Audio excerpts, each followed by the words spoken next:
किताबें तो हम सभी ने पढ़ी होंगी, लेकिन आज हम इस वीडियो में कुछ ऐसी किताबों के बारे में बताने जा रहे हैं जिनका ताल्लुक शैतान से है और इन्हें दुनिया की सबसे श्रापित किताबें कहा जाता है। So hello everyone, welcome back to our channel facts and myths, जहां पाएंगे थोड़े से फैक्ट्स एंड थोड़े से myths in equilibrium. So let's get started with our new episode, श्रापित किताबें।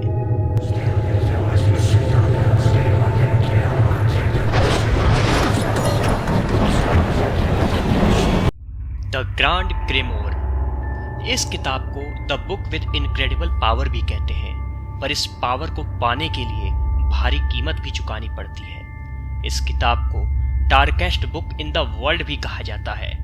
इसे साल 1512 में लिखा गया था और जिस इंसान ने इस किताब को लिखा था उसके बारे में ऐसा कहा जाता है कि वो इंसान विडविल या शैतान के कब्जे में था। यह किताब इतनी खतरनाक है कि इसे कई एग्जोर्सिज्म करने के बाद वेटिकन सिटी की बिल्डिंग में एक सीक्रेट वॉल्ट में बंद करके रखा गया है। इस किताब में शैतान और रहस्यमय शक्तियों को कैसे बस में किया जाता है और अपनी आत्मा को शैतान को कैसे बेचा जाता है, इन सभी के बारे में लिखा हुआ है। और अगर कोई आदमी इस किताब को पूरा पढ़ ले तो उसे अपनी आत्मा शैतान को बेचनी होगी। यही वजह है कि इस किताब को वॉल्ट में बंद करने की ज़रूरत पड़ गई। सो इस वीडियो में आगे बढ़ने से पहले प्लीज़ इस वीडियो को लाइक शेयर कर दीजिए एंड अगर इस चैनल को अभी तक आपने सब्सक्राइब नहीं किया है तो प्लीज़ रेड आइकन को प्रेस करके इसे सब्सक्राइब कर दीजिए। तो चलिए बढ़ते हैं अगले बुक की तरफ, द बुक ऑफ एब्राहम। इस किताब को 15वीं सदी में इब्राहिम नाम के व्यक्ति ने लिखी थी। कहा जाता है कि इस किताब को लिखने से पहले इब्राहिम इजिप्ट गया था, जहां उसे एक जादूगर मिला था और उसी ने इब्राहिम को शैतानी और जादुई शक्तियों के बारे में बताया।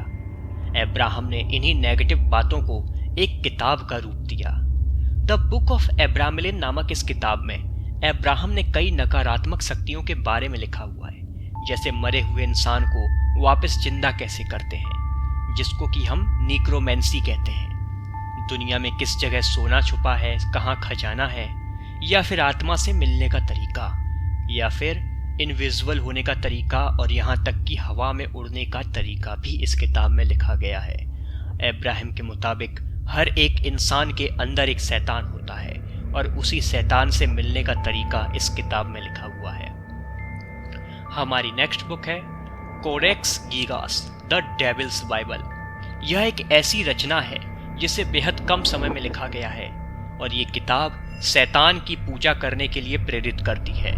इतिहासकारों के मुताबिक इस किताब को 13वीं शताब्दी में लिखा गया था और उस समय एक सन्यासी ने अपनी मठवासी प्रतिज्ञाओं को तोड़ दिया था, जिसके बाद जो वहां का राजा था उसने उसे दीवार में जिंदा चिनवा देने की सजा दी थी। इस सजा से बचने के लिए उस सन्यासी ने राजा से सिर्फ एक रात में एक ऐसी किताब लिखने का वादा किया जो सभी मानव ज्ञान सहित मठ को हमेशा के लिए गौरवान्वित कर देगा।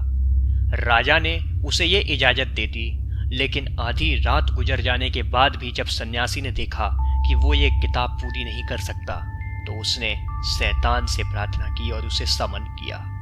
किताब लिखने के लिए शैतान तो राजी हो गया, मगर उसने डील की। उसने कहा कि अगर मैं किताब लिखूंगा तो मुझे तुम्हारी आत्मा चाहिए, और उस सन्यासी ने वो आत्मा शैतान को दे दी, यानी कि अपनी आत्मा शैतान के नाम कर दी और शैतान ने एक ही रात में इस बुक को पूरा लिख डाला। ये किताब में चमड़े के पन्नों का यूज किया गया है और इन 160 पन्ने की इस किताब का वजन जो है वो 85 किलोग्राम है, जिसे एक आदमी का उठा पाना मुश्किल है। यह किताब 36 इंच लंबी है और इसकी जो थिकनेस है वो 8 इंच है। वैज्ञानिकों के मुताबिक प्राचीन समय में चमड़े के पन्नों पर ऐसी किताब लिख पाना असंभव है। वैज्ञानिकों के मुताबिक अगर दिन रात एक करके भी इस किताब को लिखने में कम से कम 20 साल का वक्त लग जाएगा, मगर शोधकर्ताओं के मुताबिक जिस तरह इस किताब को एक ही हैंड राइटिंग में लिखा गया है, इससे ये साफ साफ स्पष्ट हो जाता है कि इसे लिखने में 20 से 25 साल का वक्त नहीं बल्कि एक दिन का वक्त लगा है। फिलहाल इस किताब को स्वीडन के एक लाइब्रेरी में सुरक्षित रखा गया है। तो दोस्तों, अभी ये लिस्ट कंप्लीट नहीं हुई है, बट एक ही वीडियो में इन्हें कवर करना बहुत मुश्किल है। सो हम जल्द ही लौटेंगे इस वीडियो के सेकंड पार्ट के साथ। Till then, thank